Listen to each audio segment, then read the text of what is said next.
பூக்கவே விட மாட்டேங்குது. பாருங்க எவ்வளோ பெரிய அரும்பு கீழே வீழ்ந்துருக்குது. ஒரு தினமும் 2-3 அரும்பு வீழ்ந்துது. இது வெள்ளைப்பூச்சி தான் காரணம் போல இருக்குது. Hello friends, welcome to Sivakami garden. Friends வாங்க நம்ம மேலே வந்திருக்கிறோம்.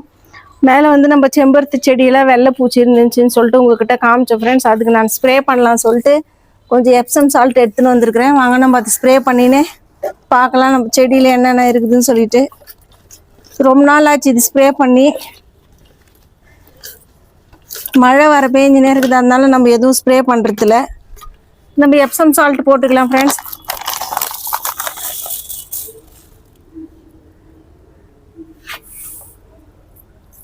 இதுலேயே பூச்சி எதனா இருந்தால் கூட சரியாகும்.